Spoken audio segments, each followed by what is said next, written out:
Ladies and gentlemen, as with last night, it's time once again for a bedtime story. It's gone midnight, as Darby pointed out. Don't know what time it is in America, but it must be getting late.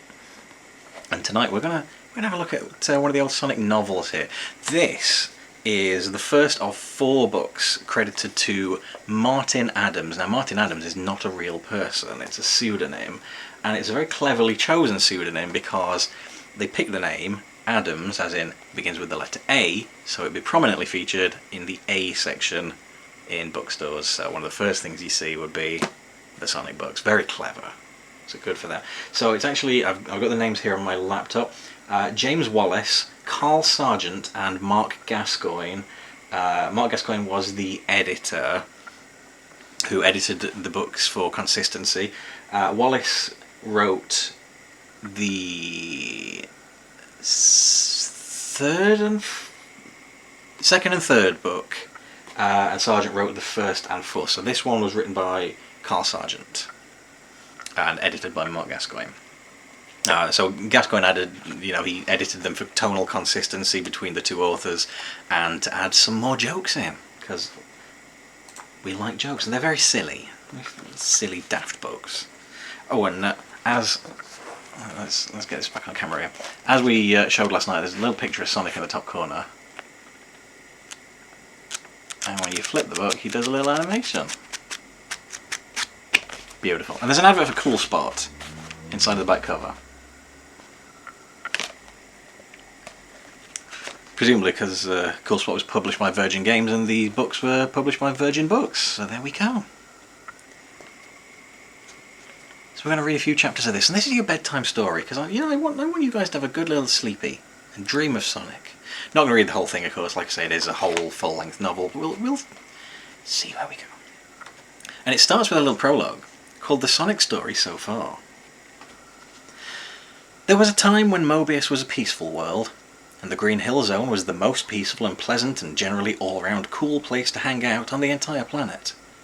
Mobius's inhabitants were and are talking animals of all types. The hippest, street-wisest dude of all was, and is, a hedgehog named Sonic. And of course, it just had to be Sonic, who stumbled into the laboratory of Mobius's only human, the kindly but absent-minded Dr. Kinterbor.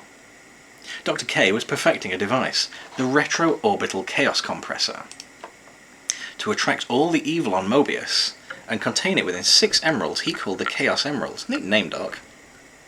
He found the time to help boost Sonic's speed. His already radically fast footwork, with the help of a special pair of drop-dead cool red trainers, Sonic exceeded the speed of sound. And he turned blue, of course. Sonic super-speeded all over Mobius, searching for the grey emerald that would neutralise the evil contained in the Chaos Emeralds. But before he found it, Dr. Kinterbor's absent-mindedness brought disaster to the whole planet as he entered faulty data into the ROCC.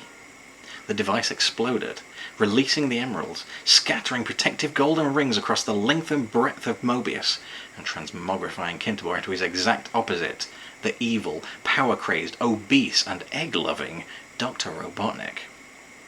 Robotnik's influence reached across the entire planet. Once verdant landscapes were transformed into polluted wastelands. The evil Doctor's robots scoured the land for animals to imprison, and in particular for the one super-fast hedgehog who has the power to foil his plans.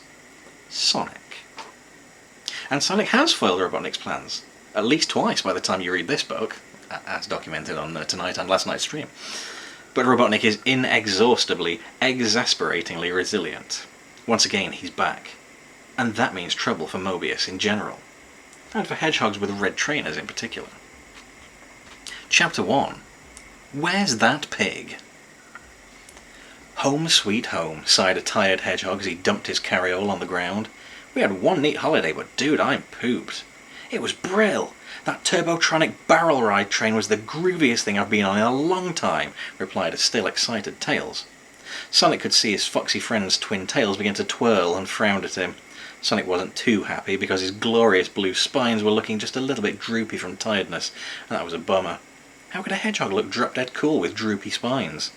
He needed some nachos and cola to put some pizzazz back into them, and he needed them fast.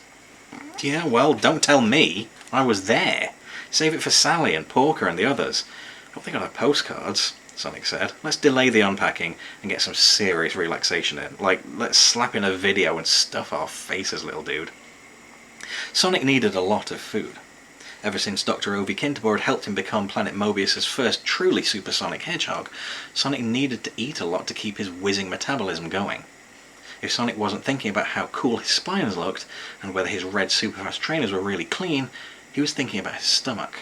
So, barely waiting for their luggage to hit the floor, the two sped off in search of some food. 3 hours later, a very satisfied pair of friends looked out over the wreckage of crisp and tortilla chip packets and half-dozen empty cola bottles. Sonic's feet were starting to twitch now. He wanted to do something. Okay, now that we've satisfied our truly awesome hunger with that little snackette, I vote we go find our friends and party on with some holiday stories. Besides, I want to see if Porker got that exploding luminous custard bomb we sent him. Why don't we wait till it's dark and see if we can see him glowing? Tails sniggered. Sonic laughed. Nah, I can't wait. Let's go over now and... Hey, I've got an idea. If you'd been there, you might well have spotted the telltale signs that a totally bodacious trick was about to be sprung. 2 furry tail tips were sticking out from under the sheet Tails had over his body, while Sonic looked out from around a tree next to Porker Lewis's bright green front door, camera poised for a totally awesome photo opportunity. Tails was going to be the Green Hill Zone's first ghostly custardgram. He'd practiced his spooky "woo" wailing noises until Sonic couldn't stand it anymore, and he had one seriously large custard pie in his quivering right hand ready to throw, which he wasn't doing. And as you might imagine, Tails was getting impatient. He knocked again, more loudly this time. "Delivery for Mr. Lewis, come and get it!" Tails readied himself for launching once more, but there was no reply. Bang, bang, bang, come on, Porker, we know you're in there. Still no reply came from inside. Maybe he's over at Sally's, the disappointed fox called to Sonic. We can try a second delivery. Sonic was getting really twitchy now, and he nearly hit Supersonic racing over to Sally Acorn's place. Close behind him, Tails almost fell over his feet, what with a billowing sheet round his legs and not being able to see too well through the somewhat hastily positioned eye holes he'd cut out of it, but he got there just as Sonic banged on the door. "Yoo-hoo! Special delivery, dudes! Truly excellent dispatch from Mr. Porker Lewis." And still no reply. Tails pulled the sheet off his head. "Hey Sonic, this is getting boring. Where are the guys?" Sonic was tapping his foot now, a sure sign he was getting seriously bad vibes. Half an hour later, after a whirlwind tour of Green Hill Zone, which had left Sonic's trainers almost sizzling, Tails and Sonic were reunited outside Porker's place, only to tell each other that none of their friends were to be found. No Porker, no Sally, no Johnny Lightfoot pacing his racing outside his home, no Flicky the Bluebird snooping from the branches. Tails' custard pie was beginning to collapse. "Ugh, icky," moaned the fox, as he wiped dribbling custard from his paws. "Let's give this one up, Sonic, please." Big brown eyes pleaded with his friend to let him drop the pie. This wasn't any fun anymore. Well, Sonic was thinking, that wasn't something he cared for, being a hedgehog of action. But since they were back outside Porker's door and the pie was for him, it seemed a bodacious idea to rig up a little trap with the pie over the door just in case their piggy friend came back soon. Sonic opened the door. Inside, the place was a mess. That wouldn't have worried him with any other of his friends. They were almost as messy as he was. But Porker was a real clean guy. He was always the one who tidied up the crisp packets and burger trays from Sonic's house when he came over to play cards with him. "You may like living in a pigsty, Sonic," he'd joke, "but I certainly don't." Porker's place had never looked like this. Even Porker's playing cards, and he was very fussy about them because he hated losing a card from a pack, were strewn all over the place. Tails surveyed the wreckage. "Well, at least you got our postcard," he said sadly as he turned it over with his foot. It was a very nice view of the ice-capped purple mountains of Spring Yard Zone. Sonic and Tails hadn't entirely ruined it with their scrawled cross and the penciled message, "We was 'ere," on the front. The fox turned to his friend with a really worried face. "Sonic, do you think that Porker's been pignapped?" "I don't know, little dude, but this looks totally heinous to me. Let's check out somewhere else." First stop had to be the Nachos bar. That's where their friends would often meet up, and besides, Sonic was getting hungry again. "I haven't seen Porker for 3 days," said the chicken behind the counter as he passed a small mountain of soda and nachos over on a tray. Sonic ripped open the nachos pack and started to shovel them down his throat. For now, he he could let Tails do the talking. What about Sally? Or Johnny? Hey, what about Chirps? Jeepers, he's your cousin, isn't he? The chicken looked thoughtful. Funny enough, I haven't seen any of them for 3 days. Except for Tux. He was here yesterday. He had a half-pound haddock bendy burger with triple fries and a chocolate double soda supreme. Sonic's eyes lit up. Ah! That was partly because he'd learned that at least one of their friends was still around. It was mostly because he was licking his lips. Brill! Well, buddy, let's go find us one wicked penguin. Penguin? Cried Tails. In a minute, Tails. I think I can handle one of those chocolate sodas first. Along the way to Tux's, Sonic and Tails found out that Sally Acorn's place was every bit as messed up as Porker's. That really worried them, because Sally was even tidier than Porker most of the time, but it wasn't as worrying as what happened to them at the shoreline by Tux's house. Tux's door was wide open, and there were signs of a struggle throughout the room. The most alarming sign was that the fridge was open and there weren't any fish inside. Whoever had taken Tux away had taken his fish as well. When the bad guys even descend to fish napping, things are serious. Hey Sonic, Tails gasped. Someone spelt out the word help in fridge magnet letters on the door. I wonder what that means. Sonic? Sonic was sniffing the air. His spines were beginning to bristle with a familiar tingling sensation. You smell something, little dude. Tails sneezed. Like fish? No, stupid, concentrate.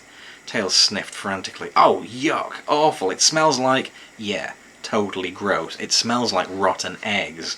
Now we both know what that means. Hey, give me the camera quick. Tails had forgotten he'd been carrying around the super binocular infrascanning video camera all this while. Thanks to the incredible technology on Mobius, it was only the size of a very small burger box.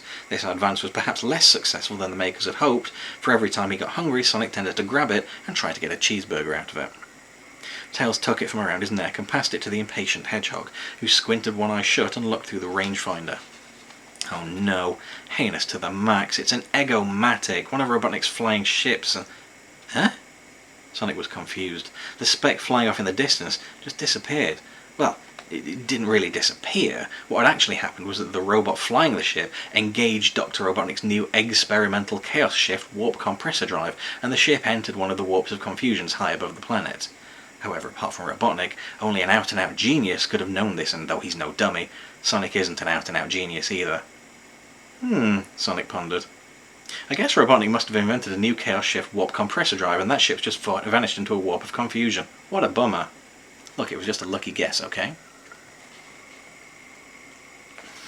Let's see how the next chapter is.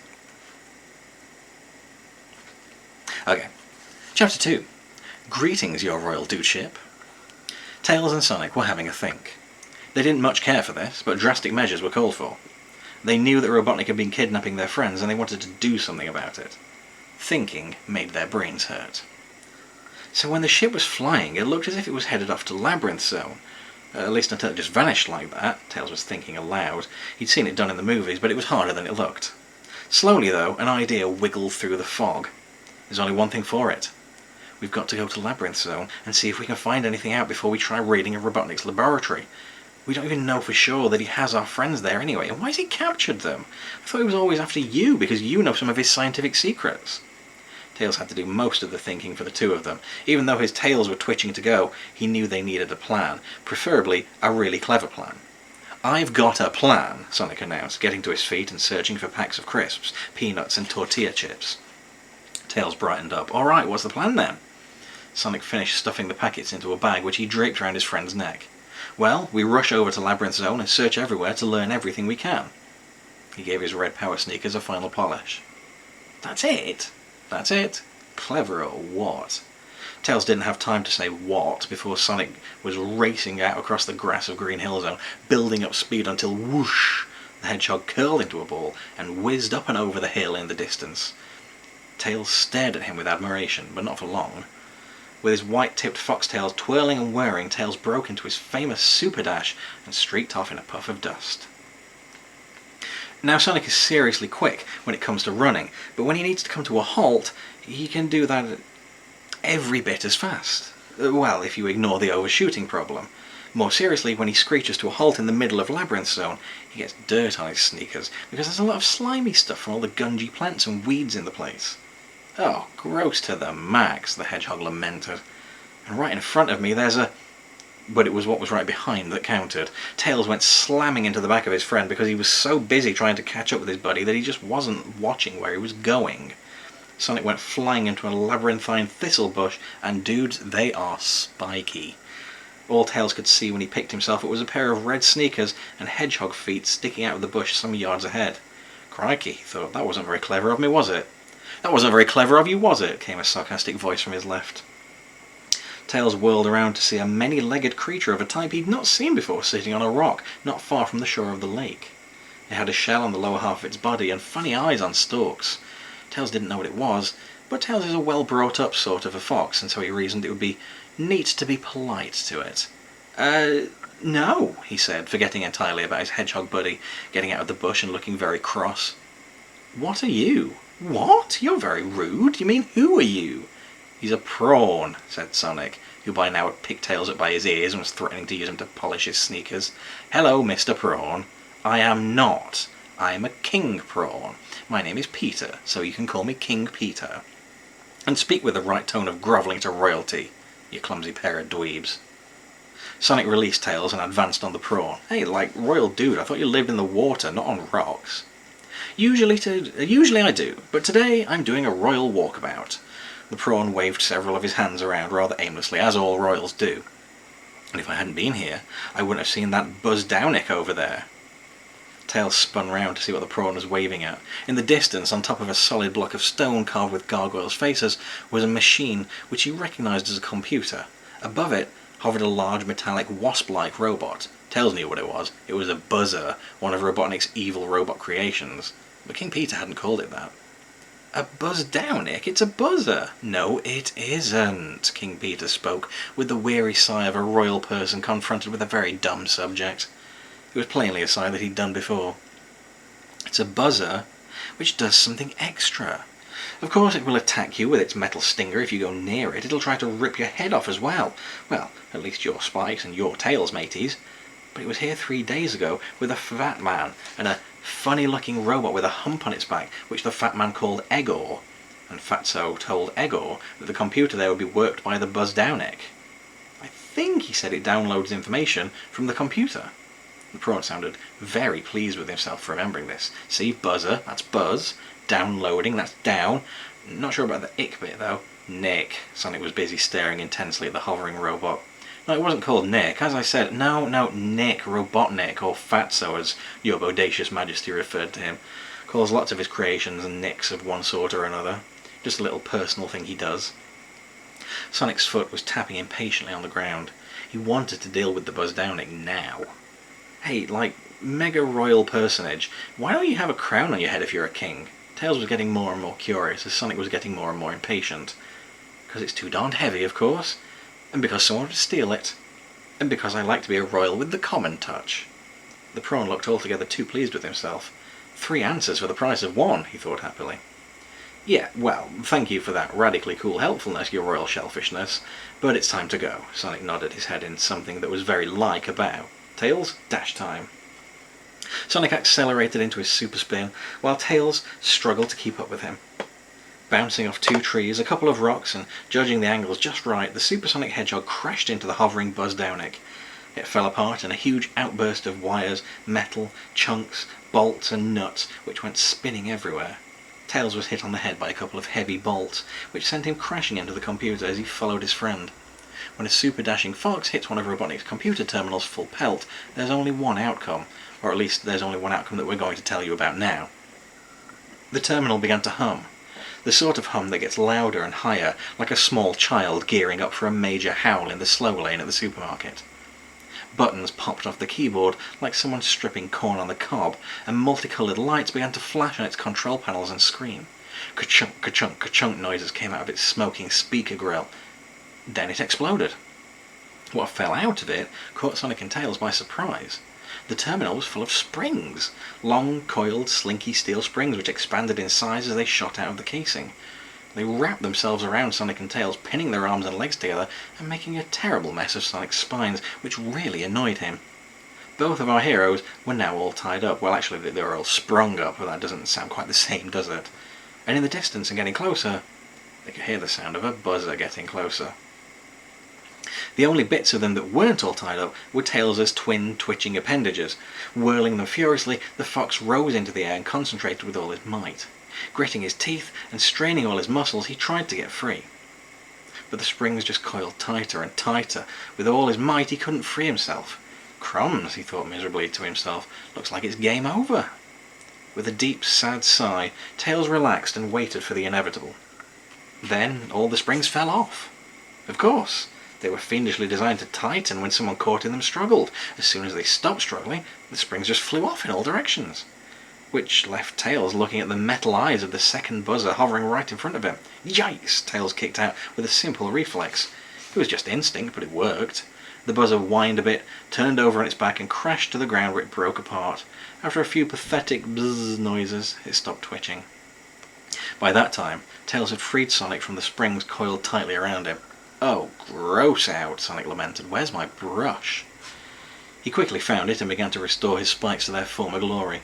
Meanwhile, Tails was peering into the remains of the computer terminal. A twitching hedgehog nose was soon looking over his shoulder. "Hey look, there's one left!" Tails hauled out the funny-looking spring lying inside. Freaky. The spring was more solid than the others. It had some curious chunks of metal, shiny and very smooth, strung along it. Sonic handled it thoughtfully while eyeing the skies for any more buzzers on the horizon. A distinctly prawn-like voice boomed over his shoulder. "Apparently those are microchips," announced King Peter. At least that's what Fatso said to Egor. "You seem to know a lot about this," Sonic said suspiciously. The king was about to reply when a small grey-shelled prawn rushed up alongside, curtsied and whispered in his ear. "I'm sorry, grovelling loyal subject types, but I have to go home now. My daughter has a chronic eating difficulty. Can't keep her food down." Sonic grinned and flourished a packet from Tails' bag. "Give her some nachos, you Madge. They're most indubitably and royally bodacious. 6 times a day, before, after and during meals and snacks. Awesome." With a regal wave of gratitude, the prawns scuttled off, leaving our heroes with a weird-looking spring and one last snack to keep them going. "Microchips? Hey, food! Are they like fries?" Tails was excited. You could tell because his tails whizzed around. "No, not that kind of chip, silly." Sonic was furiously trying to remember some of what he'd learned about computers in Robotnik's laboratory way back when that evil genius was still the kindly Dr. Ovi Kinterbor, and Sonic was learning to become Mobius's first supersonic heroic hedgehog. "But I thought microchips were chips you put in the microwave for a snack, and a fairly bodacious mistake as mistakes go. But no. A microchip, little dude, is a small chunk of something called silicon, which computers can store information on. Now I wonder what's on these." Sonic was unusually thoughtful. Brain work called for more food, and they were down to their last 50 packs of peanuts. This was getting serious. "We sure can't use this terminal to find out. We're going to have to find someone who can help us. Let's go." "Jeepers, Sonic, can't we slow down just a bit?" Tails was getting just a little out of puff. He and Sonic had been in and out of the endless caves and caverns of the labyrinth zone, having to keep swimming, moving, dodging the spiked ball traps which Robotnik had put there to trap them, and generally having a very annoying time of it. Sonic was screwing up his eyes in determination. "We've got to find someone who can help us with this thing." He waved the microchip-loaded spring in Tails' face.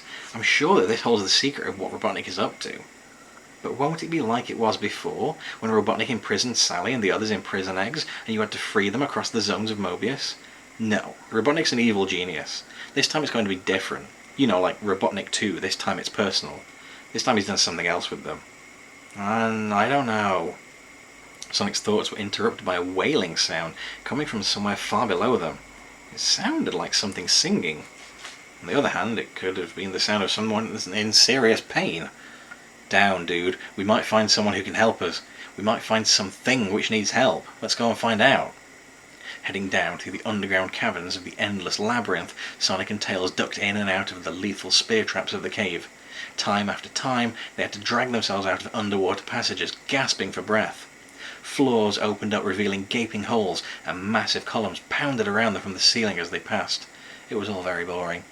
Soon they were really deep, deep down below the surface of Mobius. "Hey Sonic, it's blinking dark down here," Tails sniffed disapprovingly. "Dark, cold, dank and dismal. It smells like something really big ate a whole pile of nachos and then—" "Yeah, well, at least we're closer to that noise," Sonic cut in hastily. Sometimes Tails just didn't seem to be made of truly heroic stuff like he himself was. Sonic was right, the voice was very loud now. He and Tails could hear the wailing of some kind of electronic keyboard as well. In the echoing caverns it sounded awful. Ducking in and out of the deepest roots of some really huge trees, trying to keep the dirt off his sneakers, Sonic edged forwards with Tails right behind. They soon found the cause of the noise. It was a mole. Well, okay, it was like a mole, but it wasn't any ordinary mole. He wore heavy shades and a radically sharp suit, and he was sitting on a small stool with a funny little electric organ on his lap. Oblivious to their presence, he continued plunking away with his paws on the keyboard and wailing, "I just called to say I love you." It was gross to the max. Showing real presence of mind, Sonic raced over and stuffed a handful of peanuts into the mole's mouth. "Just thought you might be hungry for making all that fine music, dude," he said as the spluttering mole almost fell off his stool. "Greetings, I'm Sonic, the world-famous Hedgehog. You've probably heard of me. Can you help us with this?"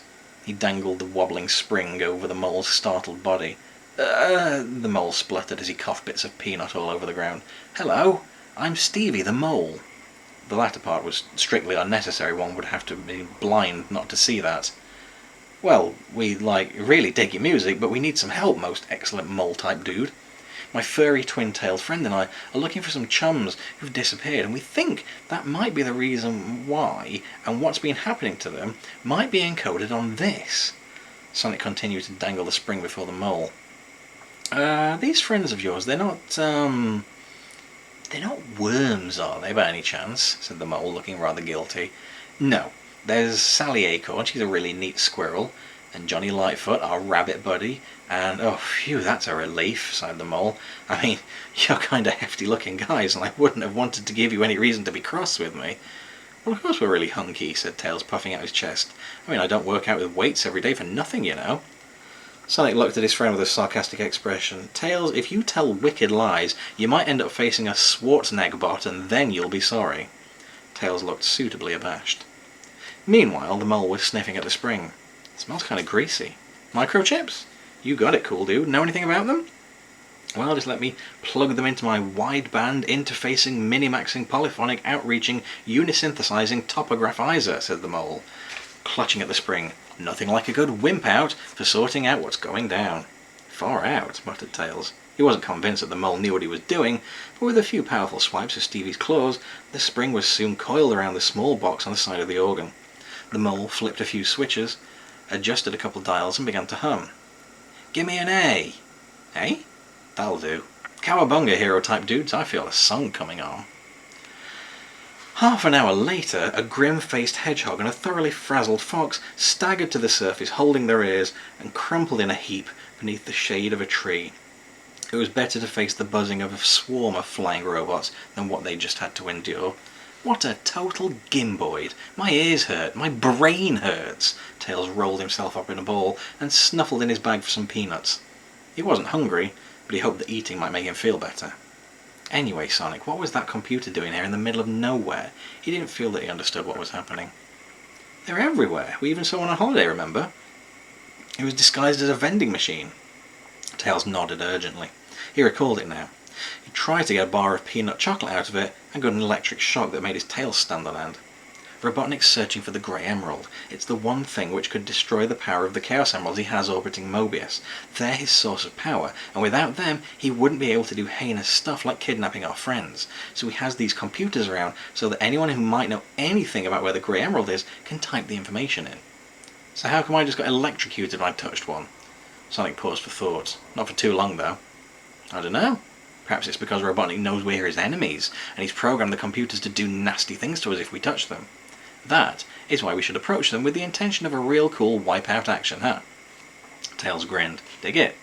Now what was that mole singing to us about?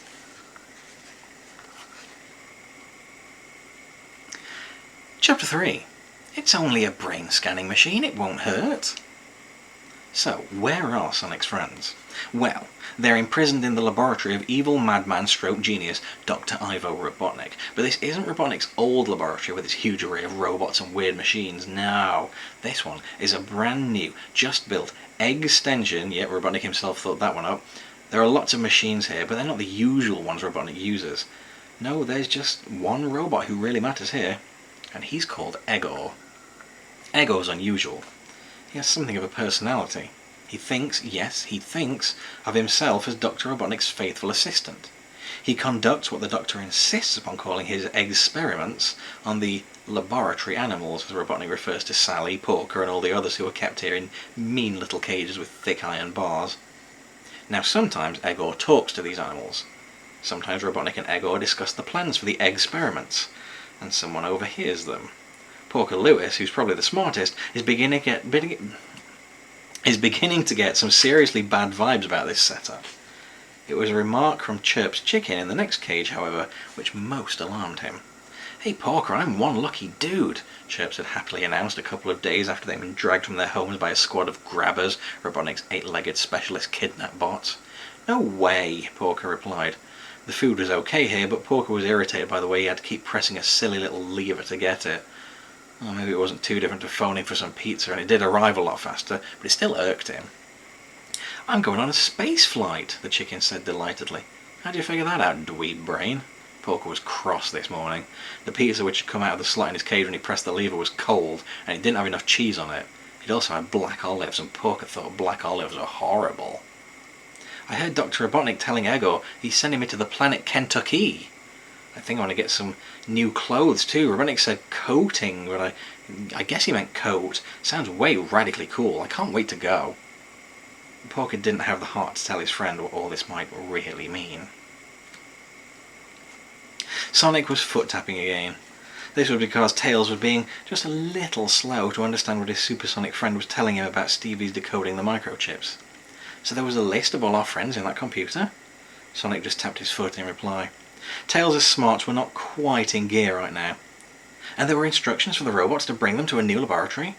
"Right on." Sonic examined a bit of fluff he'd picked off his glove, as though he thought it was endless fascination to him, then yawned. "And we don't know where that is." "Too right, my usually triumphantly brilliant, but currently rather slow on the uptake buddy. So we'll have to find where this new laboratory is." Say what you like, but Tails was piecing together the facts bit by bit. "Yep." Tails was off doing that thinking thing again. It was a habit Sonic really didn't approve of too much. He knew that they should be doing things like smashing up Buzz Downix and computer terminals and bodaciously striking out against Robotnik. He could also see that Tails didn't have any idea what to do. "Okay, Sonic, here's what we should do," said Tails. Well, maybe he did. "First, we could find other robots and try to capture one. If the computers don't have the information about where the new laboratory is, the robots must have, otherwise they wouldn't know where to take our friends when they capture them. Isn't that terrifically logical? Second, we could find more computers, hoping that one of them does have the information about the new laboratory after all. Third, we can investigate other zones to see if any other helpful folks like Stevie or Peter know about the laboratory or where else the robots have been going. Fourth, we could dress up as two of our friends and try to fool some robots into trying to kidnap us, bring them to us instead of having to tire ourselves out chasing after them. Fifth, well, alright, dude, Sonic was ever so slightly wrong here. Tails did have some ideas, and good ones they were too. But Sonic did know how to plan things right. The first thing to do was head back to Green Hill Zone and stock up on supplies. For a start, he needed about 10 square meters of pizza and a tanker full of chocolate soda. You can't go into super spins on an empty stomach, dudes. "Look, this isn't going to hurt," Egor said laconically. Laconically was one of the Hunchback Robot's favourite words. What it meant in his case was that he sounded like the most miserable old schoolmaster you've ever known when he was in a really bad mood. "What is it?" Porker retreated to the back of his cage, well away from Egor's lunging metal arms. "It's just a brain scanning machine. Dr. Robotnik says you should have a bigger brain than any of your friends here, so it should be easiest to find. It won't hurt, honestly.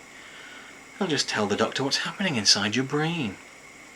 "But I don't want him to know what's happening in my brain. It's my brain. Go away or I'll bite you." Porker was genuinely scared now. "That would be very stupid."